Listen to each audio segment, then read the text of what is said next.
ಕಾಂಗ್ರೆಸ್ನ 5ನೇ ಗ್ಯಾರಂಟಿ ಜಾರಿಗೆ ಈಗ ಕೌಂಟ್ ಡೌನ್ ಶುರುವಾಗಿದೆ. ಕೆಲವೇ ಕ್ಷಣಗಳಲ್ಲಿ ಯುವ ನಿಧಿಗೆ ಮುಖ್ಯಮಂತ್ರಿ ಗ್ಯಾರಂಟಿ ಯೋಜನೆ ಏನಿದೆ ಮುಖ್ಯಮಂತ್ರಿಗಳು ಚಾಲನೆಯನ್ನು ಕೊಡ್ತಾರೆ. ಅಂದರೆ ಇದು ಕೇವಲ ನೋಂದಣಿಗೆ ಮಾತ್ರ ಚಾಲನೆಯನ್ನು ಕೊಡಲಾಗುತ್ತೆ.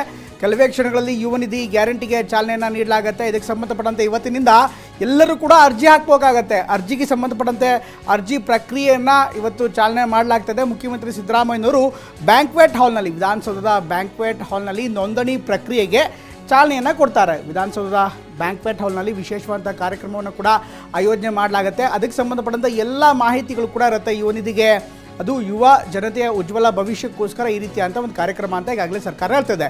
ಜನವರಿ 12ರಿಂದ ಇವತ್ತಿನಿಂದ ಯಾರ್ಯಾರು ಅರ್ಜಿ ಹಾಕಿರ್ತಾರಲ್ಲ ಅಂಥವ್ರಿಗೆಲ್ಲರಿಗೂ ಕೂಡ ಹಣವನ್ನು ವರ್ಗಾವಣೆ ಮಾಡಲಾಗತ್ತೆ. ಅಲ್ಲಿ ಅರ್ಜಿ ಹಾಕಿದ ಬಳಿಕ ಅದನ್ನು ಪರಿಶೀಲನೆ ಮಾಡಲಾಗತ್ತೆ. ಯಾವ ರೀತಿ ಇರುತ್ತೆ, ಯಾರು ಸೂಕ್ತ ಫಲಾನುಭವಿ, ಇದೆಲ್ಲವನ್ನು ಕೂಡ ಡಿಸೈಡ್ ಮಾಡಲಾಗತ್ತೆ. ಅದಾದ ಬಳಿಕ 12ನೇ ತಾರೀಕು ಅಂದರೆ ಜನವರಿ 12 ವಿವೇಕಾನಂದ ಜಯಂತಿ ಆ ದಿನ ಈ ಒಂದು ಕಾರ್ಯಕ್ರಮಕ್ಕೆ ಚಾಲನೆಯನ್ನು ನೀಡಲಾಗುತ್ತೆ. ಅಂದರೆ ಅಧಿಕೃತವಾಗಿ ಯೋಜನೆ ಲಾಂಚ್ ಆ ದಿನ ಆಗುತ್ತೆ. ಇವತ್ತು ಅರ್ಜಿ ಆಹ್ವಾನವನ್ನು ಇವತ್ತಿನಿಂದ ಮಾಡಲಾಗುತ್ತೆ. ಇವತ್ತಿನಿಂದ ಎಲ್ಲಿ ತನಕ ಇರುತ್ತೆ ಅದೆಲ್ಲವೂ ಕೂಡ ಗೊತ್ತಾಗುತ್ತೆ. 2022-23ನೇ ಸಾಲಿನ ಶೈಕ್ಷಣಿಕ ವರ್ಷದಲ್ಲಿ ಪದವಿ ಪಡೆದಿರಬೇಕು. ಅಂದರೆ ಈ ವರ್ಷ ಅವರು ಪದವಿ ಪಡೆದಿರಬೇಕು. ಈ ಶೈಕ್ಷಣಿಕ ವರ್ಷದಲ್ಲಿ ಪದವಿ ಪಡೆದು 6 ತಿಂಗಳು ಪೂರೈಸಿರಬೇಕು. ಅಂದರೆ 6 ತಿಂಗಳಾಗಿರಬೇಕು. ಕೆಲಸ ಯಾರಿಗೆ ಸಿಕ್ಕಿರಲ್ಲ ಅಂಥವರಿಗೆ ಈ ಒಂದು ಯೋಜನೆ ಫಲಾನುಭವಿಗಳಾಗ್ಬೋದು. ಉನ್ನತ ಶಿಕ್ಷಣ ವ್ಯಾಸಂಗಕ್ಕೆ ಸೇರಿರೋರು ಕೂಡ ಅರ್ಜಿಯನ್ನು ಸಲ್ಲಿಸ್ಬೋದು. ಯಾವುದೇ ಉದ್ಯೋಗಕ್ಕೆ ಸೇರದೇ ಇರುವವರು ಕೂಡ ಅರ್ಹತೆಗೆ ಒಳಗಾಗಿರ್ತಾರೆ. ಇನ್ನು 2022-23ನೇ ಸಾಲಿನ ಶೈಕ್ಷಣಿಕ ವರ್ಷದಲ್ಲಿ ಇವರು ಪದವಿ ಪಡೆದಿರಬೇಕು. ಇದು ಅತ್ಯಂತ ಪ್ರಮುಖವಾದಂಥ ಅರ್ಹತೆ. ಯಾಕೆಂದರೆ ಹಿಂದೆ ಯಾವಾಗೋ 1970ರಲ್ಲೋ 80ರಲ್ಲೋ 90ರಲ್ಲೋ ಪದವಿ ಪಡೆದು ಅಲ್ಲಿ ತನಕ ಯಾವುದೇ ಕೆಲಸ ಇಲ್ಲ ಅಂದರೆ ಈ ಒಂದು ಯೋಜನೆ ಯಾವುದೇ ಅಧಿಕೃತವಾಗಿ ಫಲಾನುಭವಿಗಳು ಆಗಲ್ಲ. ಯುವ ನಿಧಿಗೆ ಅರ್ಜಿ ಸಲ್ಲಿಸಲು ಕೆಲವರಿಗೆ ಯಾವ ರೀತಿ ಮಾನದಂಡ ಇರಬೇಕು ಅದನ್ನು ರೂಪಿಸಲಾಗಿದೆ. ಕರ್ನಾಟಕದ ನಿವಾಸಿಯಾಗಿರೋ ಬಗ್ಗೆ ಸೂಕ್ತ ದಾಖಲೆಗಳು ಇರಬೇಕಾಗತ್ತೆ. SSLC, ದ್ವಿತೀಯ PUC, ಪದವಿ ಅಂಕಪಟ್ಟಿ, ಆಧಾರ್ ಕಾರ್ಡ್ ಇದೆಲ್ಲವೂ ಕೂಡ ಇರಬೇಕಾಗತ್ತೆ. ಇದರ ಜೊತೆಗೆ ಈ ವರ್ಷ ಅಂದರೆ ಈ ಸಾಲಿನಲ್ಲಿ ಅವರು ಪದವಿ ಪಡೆದಿರಬೇಕು. ಜಾತಿ ಪ್ರಮಾಣ ಪತ್ರ, ಬ್ಯಾಂಕ್ ಖಾತೆ ವಿವರ ಇದೆಲ್ಲವನ್ನು ಕೂಡ ಪಡ್ಕೋಬೇಕಾಗತ್ತೆ. ಇನ್ನು ಆದಾಯ ಪ್ರಮಾಣ ಪತ್ರ ಒಳಗೊಂಡಿರೋ ಸ್ವಯಂ ಘೋಷಣಾ ಪ್ರತಿ ಅಂದರೆ ಈಗಾಗಲೇ ಆದಾಯ ಪ್ರಮಾಣ ಪತ್ರವನ್ನು ಹಾಕಬೇಕಾಗತ್ತೆ. ಈ ದಾಖಲೆಗಳನ್ನು ಸಲ್ಲಿಸಿದರೆ ಮಾತ್ರ ಯುವ ನಿಧಿಯ ಯೋಜನೆಗೆ ಅವರು ಅರ್ಹರು ಅಂತ ಪರಿಗಣಿಸಲಾಗುತ್ತೆ. ಈಗಾಗಲೇ ಅನೇಕ ಅರ್ಜಿಗಳು ಬಂದಿರುತ್ತೆ. ಬೆಂಗಳೂರು 1 ಕರ್ನಾಟಕ 1ನಲ್ಲಿ ಅರ್ಜಿ ಸಲ್ಲಿಸಲು ಅವಕಾಶವನ್ನು ಮಾಡಿಕೊಳ್ಳಲಾಗುತ್ತೆ. ಈ ರೀತಿ ಆ್ಯಪ್ ಬೇಸ್ಡ್ ಆಗಿ ಕೂಡ ಮಾಡುತ್ತೆ. ಜೊತೆಗೆ ಸೇವಾ ಸಿಂಧು ಪೋರ್ಟಲ್ನಲ್ಲೂ ಕೂಡ ಯುವ ನಿಧಿಗೆ ಅರ್ಜಿ ಸಲ್ಲಿಸ್ಬೋದು ಅಂತ ಅಧಿಕಾರಿ ಗೋಪಿ ಸೇರಿದಂತೆ ಅನೇಕರು ಈಗಾಗಲೇ ಯುವಜನ ಮತ್ತು ಕ್ರೀಡಾ ಇಲಾಖೆ ಅಧಿಕಾರಿಗಳು ಹೇಳಿದ್ದಾರೆ. ಯುವ ನಿಧಿಗೆ ಅರ್ಜಿ ಸಲ್ಲಿಸಲು ಕರ್ನಾಟಕದವರಿಗೆ ಮಾತ್ರ ಅವಕಾಶ ಅಂತ ಈಗಾಗಲೇ ಹೇಳಲಾಗಿದೆ. ಇದರ ಜೊತೆಗೆ ಇನ್ನು ಉನ್ನತ ವ್ಯಾಸಂಗವನ್ನು ಮುಂದುವರಿಸಲು ದಾಖಲೆ ಹೊಂದಿರಬೇಕು. ಹೀಗಾಗಿ ಇದೆಲ್ಲವನ್ನೂ ಕೂಡ ಪರಿಶೀಲನೆ ಮಾಡಿ ಆ ನಂತರ ಅರ್ಜಿಯ ಅಧಿಕೃತತೆ ಬಗ್ಗೆ ತೀರ್ಮಾನವನ್ನು ಈಗಾಗಲೇ ಇಲಾಖೆ ಮಾಡುತ್ತೆ.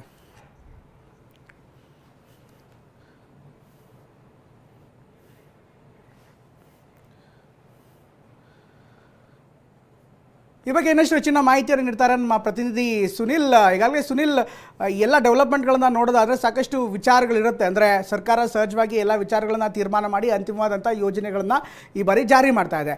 ಅದರಲ್ಲೂ ಯುವ ನಿಧಿ ಏನಿದೆ ಸಾಕಷ್ಟು ಮಹತ್ವದ ಯೋಜನೆ. ಯುವಕರನ್ನು ಸೆಳೆಯೋ ಬಗ್ಗೆ ಸರ್ಕಾರದ ಒಂದು ಹೊಸ ಮಹತ್ವಾಕಾಂಕ್ಷಿ ಯೋಜನೆ ಆಗಿದೆ. ಇದಕ್ಕೆ ಸಂಬಂಧಪಟ್ಟಂತೆ ತಯಾರಿ ಯಾವ ರೀತಿ ನಡೀತಾ ಇದೆ? ಈಗ ಮಾನದಂಡಗಳನ್ನು ನೋಡ್ತಾ ಇದ್ದೀವಿ. ಈ ಅರ್ಜಿ ಆಹ್ವಾನ ಮಾಡಲಾಗತ್ತೆ. ಎಷ್ಟು ದಿನಗಳ ತನಕ ಅರ್ಜಿ ಹಾಕ್ಬೋದು? ಜೊತೆಗೆ ಯಾವ್ಯಾವ ರೀತಿ ಅಂದರೆ ನೇರವಾಗಿ ಫಿಸಿಕಲಿ ಎಲ್ಲಿಂದ ಕಲೆಕ್ಟ್ ಮಾಡ್ಕೋಬೇಕಾಗತ್ತೆ ಅರ್ಜಿಯ ಪ್ರತಿಗಳನ್ನು? ಜೊತೆಗೆ ಸೇವಾ ಸಿಂಧು ಸೇರಿದಂತೆ ಬೇರೆ ಬೇರೆ ಪೋರ್ಟಲ್ಲಿ ಯಾವ ರೀತಿ ಸಿದ್ಧತೆ ಈಗಾಗಲೇ ಆರಂಭಗೊಂಡಿದೆ?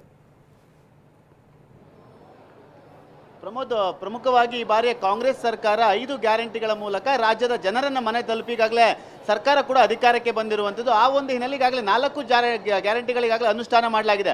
ಅದರಲ್ಲಿ ಪ್ರಮುಖವಾದ ಗ್ಯಾರಂಟಿ 5ನೇ ಗ್ಯಾರಂಟಿ ಯುವ ನಿಧಿ ಒಂದು ಗ್ಯಾರಂಟಿಯ ಮೂಲಕ ರಾಜ್ಯದ ಯುವಕರನ್ನ ಸೆಳೆಯಲಿಕ್ಕೆ ಎಲ್ಲ ರೀತಿಯ ಸಿದ್ಧತೆಗಳನ್ನ ಕಾಂಗ್ರೆಸ್ ಸರ್ಕಾರ ಕೂಡ ಮಾಡಿಕೊಂಡಿದೆ. ಲೋಕಸಭಾ ಚುನಾವಣೆ ಹೊಸ್ತಿಲಲ್ಲಿ ಯುವ ನಿಧಿ ಒಂದು ಯೋಜನೆ ಅದನ್ನು ಜಾರಿಗೆ ತರಲಿಕ್ಕೆ, ಅನುಷ್ಠಾನಕ್ಕೆ ತರಲಿಕ್ಕೆ ಈಗಾಗಲೇ ಕಾಂಗ್ರೆಸ್ ಸರ್ಕಾರ ಮುಂದಾಗಿರುವಂಥದ್ದು. ಇವತ್ತು ಪ್ರಮುಖವಾಗಿ ಬೆಂಗಳೂರಿನ ಬ್ಯಾಂಕ್ವೆಟ್ ಹಾಲ್, ವಿಧಾನಸೌಧ ಬ್ಯಾಂಕ್ವೆಟ್ ಹಾಲ್ನಲ್ಲಿ ಒಂದು ಅರ್ಜಿ ನೋಂದಣಿ, ಯುವ ನಿಧಿಯ ಅರ್ಜಿ ನೋಂದಣಿಯ ಪ್ರಕ್ರಿಯೆಗೆ ಚಾಲನೆಯನ್ನು ನೀಡಲಾಗುತ್ತೆ. ಇನ್ನೇನು ಕೆಲವೇ ಹೊತ್ತಿನಲ್ಲಿ ಮುಖ್ಯಮಂತ್ರಿಗಳಾದ ಸಿದ್ದರಾಮಯ್ಯ ಅವರು, DCM ಅಂತ DK ಶಿವಕುಮಾರ್ ಅವರು, ಸಚಿವರು ಕೂಡ ಭಾಗಿಯಾಗಿ ಒಂದು ಕಾರ್ಯಕ್ರಮಕ್ಕೆ ಚಾಲನೆ ನೀಡ್ತಾರೆ. ಇವತ್ತಿನಿಂದ ಅಧಿಕೃತವಾಗಿ ಯುವ ನಿಧಿಯನ್ನು ನಾವು ನೋಂದಣಿ ಮಾಡ್ಕೋಬಹುದು. ನೋಂದಣಿ ಪ್ರಕ್ರಿಯೆ ಕೂಡ ಆರಂಭವಾಗುತ್ತೆ. ಎಲ್ಲ ಸೇವಾ ಸಿಂಧು ಪೋರ್ಟಲ್ ಆಗ್ಬೋದು, ಬೇರೆ ಬೇರೆ ಒಂದು ಪೋರ್ಟಲ್ಗಳಿಂದ ಅಲ್ಲೆಲ್ಲವೂ ಕೂಡ ಲಭ್ಯವಿರುತ್ತೆ. ಅದರಲ್ಲಿ ಪ್ರಮುಖವಾಗಿ ಒಂದಷ್ಟು ಮಾನದಂಡಗಳನ್ನ ಮಾಡಲಾಗಿದೆ. ಪ್ರಮುಖವಾಗಿ ಈ ಒಂದು ಅರ್ಜಿ ನೋಂದಣಿಯನ್ನು ಮಾಡಬೇಕು ಅಂತಂದ್ರೆ ಕರ್ನಾಟಕದವರೇ ಆಗಬೇಕಾಗುತ್ತೆ. ಆಮೇಲೆ ಪ್ರಮುಖವಾಗಿ ಮುಖ್ಯವಾಗಿ ಅಂತಂದ್ರೆ 6 ವರ್ಷ ಅವರು ಇಲ್ಲೇ ವ್ಯಾಸಂಗ ಮಾಡಿರಬೇಕಾಗುತ್ತೆ. ಈ ಒಂದು ವಿಚಾರಗಳನ್ನ ಮಂದಟ್ಟಿಕೊಂಡು ಒಂದಷ್ಟು ಮಾನದಂಡಗಳು ಕೂಡ ರೂಪಿಸಿರುವಂಥದ್ದು. ಈ ಒಂದು ಹಿನ್ನೆಲೆಯಲ್ಲಿ ಈಗ ಈ ಒಂದು ಯೋಜನೆಯಿಂದ ಸಾಕಷ್ಟು ಮಹತ್ವಾಕಾಂಕ್ಷಿಯಾಗಿದೆ. ಈ ಮೂಲಕ ಲೋಕಸಭಾ ಚುನಾವಣೆ ಹೊಸ್ತಿಲಲ್ಲಿ ಒಂದಷ್ಟು ವರ್ಕೌಟ್ ಮಾಡ್ಲಿಕ್ಕೆ ಕೂಡ ಪ್ಲಾನ್ ಮಾಡಿ ನಾನೀಗ ಕಾರ್ಯಕ್ರಮದ ಒಂದಷ್ಟು ದೃಶ್ಯಗಳನ್ನ ತೋರಿಸುವಂತ ಪ್ರಯತ್ನವನ್ನು ಮಾಡ್ತೀನಿ. ಈಗಾಗಲೇ ವಿಧಾನಸೌಧ ಬ್ಯಾಂಕ್ವೆಟ್ ಹಾಲಲ್ಲಿ ಈ ಒಂದು ಕಾರ್ಯಕ್ರಮಕ್ಕೆ ಎಲ್ಲ ರೀತಿಯ ಸಕಲ ಸಿದ್ಧತೆಗಳು ಕೂಡ ನಡೀತಾ ಇದೆ. ಈಗಾಗಲೇ ಎಲ್ಲರೂ ಕೂಡ ಒಂದಷ್ಟು ಕಾರ್ಯಕ್ರಮಕ್ಕೆ ಸಾಕಷ್ಟು ಸಂಖ್ಯೆಯಲ್ಲಿ ಕೂಡ ಜನರು ಕೂಡ ಆಗಮಿಸಿರುವಂಥದ್ದು. ಈಗಾಗಲೇ ಯುವಕರು ಕೂಡ ಆಗಮಿಸಿದ ದೃಶ್ಯಗಳು ಕೂಡ ಕಂಡು ಬರ್ತಾ ಇದೆ. ಏನು ಕೆಲವೇ ಹೊತ್ತಿನಲ್ಲಿ ಮುಖ್ಯಮಂತ್ರಿಗಳು ಈ ಒಂದು ಕಾರ್ಯಕ್ರಮಕ್ಕೆ ಚಾಲನೆಯನ್ನು ನೀಡ್ತಾರೆ. ಚಾಲನೆಯನ್ನು ಮಾಡುವ ಮೂಲಕ ನೋಂದಣಿ ಪ್ರಕ್ರಿಯೆ ಆರಂಭವಾಗುತ್ತೆ. ಅದಾದ ನಂತರದಲ್ಲಿ ಜನವರಿ 12ನೇ ತಾರೀಕು ಶಿವಮೊಗ್ಗದಲ್ಲಿ ಅಧಿಕೃತವಾಗಿ ಯುವ ನದಿ ಒಂದು ಯೋಜನೆ ಚಾಲನೆ ಆಗುತ್ತೆ. ಆ ಒಂದು ಹಣ ಹಾಕುವ ಒಂದು ಪ್ರಕ್ರಿಯೆ ಕೂಡ ಆರಂಭವಾಗುತ್ತೆ. ಸುಮಾರು ಈ ಒಂದು ವರ್ಷದಲ್ಲಿ ಈ ವೆಚ್ಚವನ್ನು ಲೆಕ್ಕ ಹಾಕಿರುವಂಥ ಸರ್ಕಾರ ಎಂದರೆ ಸುಮಾರು 250 ಕೋಟಿ ವೆಚ್ಚ ತಗಲುತ್ತೆ ಅನ್ನೋ ಒಂದು ಲೆಕ್ಕಾಚಾರದಲ್ಲಿದೆ. ಅದಾದ ನಂತರದಲ್ಲಿ ಮುಂದಿನ ವರ್ಷದಲ್ಲಿ ಸುಮಾರು ಒಂದು 1200 ಕೋಟಿಯಷ್ಟು ವೆಚ್ಚ ತಗಲುವಂಥ ಲೆಕ್ಕಾಚಾರದಲ್ಲಿ ಕೂಡ ಇರುವಂಥದ್ದು. ಒಂದು ಕಡೆ ಆರ್ಥಿಕ ಎಲ್ಲ ಒಂದು ಬ್ಯಾಲೆನ್ಸ್ಗಳನ್ನ ಮಾಡಿಕೊಂಡು ಆರ್ಥಿಕ ಸಮಸ್ಯೆ ಆದಂತೆ ಯುವ ನಿಧಿ ಯೋಜನೆಗೆ ಹಣ ಹಾಕ್ಲಿಕ್ಕೆ ಎಲ್ಲ ರೀತಿ ಸಿದ್ಧತೆಗಳನ್ನ ಕೂಡ ಮಾಡಿಕೊಂಡಿದೆ. ಪ್ರಮುಖವಾಗಿ ಯಾರು ನಿರುದ್ಯೋಗಿಗಳಿರ್ತಾರೆ ಅಂದರೆ ಪದವೀಧರರಿಗೆ 3,000 ಕೊಡ್ತಾರೆ, ಡಿಪ್ಲೊಮಾ ಹೋಲ್ಡರ್ಗೆ 1,500 ಕೊಡಲಿಕ್ಕೆ ಸಿದ್ಧತೆಗಳನ್ನ ಕೂಡ ಮಾಡಿಕೊಂಡಿರೋದು. ಈ ಒಂದು ಯುವ ನಿಧಿ ಅಂದರೆ ಕಾಂಗ್ರೆಸ್ ಸರ್ಕಾರದ 5ನೇ ಗ್ಯಾರಂಟಿ, ಪ್ರಮುಖವಾದ ಗ್ಯಾರಂಟಿ. ಯುವ ನಿಧಿಯ ಮೂಲಕ ರಾಜ್ಯದ ಯುವಕರನ್ನು ಸೆಳೆಯಲಿಕ್ಕೆ, ಯುವಕರನ್ನು ತಲುಪಲಿಕ್ಕೆ ಎಲ್ಲ ರೀತಿಯ ಸಿದ್ಧತೆಗಳನ್ನ ಮಾಡಿಕೊಂಡಿತ್ತು. ಆ ಒಂದು ಕಾರ್ಯಕ್ರಮಕ್ಕೆ ಕ್ಷಣಗಣನೆ ಆರಂಭವಾಗಿದೆ. ಇನ್ನೇನು ಕೆಲವೇ ಹೊತ್ತಿನಲ್ಲಿ ಯುವ ನಿಧಿ ಅರ್ಜಿ ಸಲ್ಲಿಸಲಿಕ್ಕೆ ನೋಂದಣಿ ಪ್ರಕ್ರಿಯೆಗೆ ಚಾಲನೆ ಆಗುತ್ತೆ. ಜನವರಿ 12ರಂದು ಈ ಒಂದು ಕಾರ್ಯಕ್ರಮದಲ್ಲಿ ಹಣವನ್ನು ಕೂಡ ಹಾಕಲಾಗುತ್ತೆ. ಈ ಒಂದು ಹಿನ್ನೆಲೆ ಲೋಕಸಭಾ ಚುನಾವಣೆ ಹೊಸ್ತಿಲಲ್ಲಿ ಕಾಂಗ್ರೆಸ್ ಸರ್ಕಾರಕ್ಕೆ ಈ ಒಂದು ಯೋಜನೆಯಿಂದ ಸಾಕಷ್ಟು ಒಂದಷ್ಟು ಮಹತ್ವವನ್ನು ಪಡ್ಕೊಂಡಿದೆ ಅಂತ ಹೇಳ್ಬೋದು. Pramod. Okay, thank you Sunil ಎಲ್ಲ ಮಾಹಿತಿಗೋಸ್ಕರ.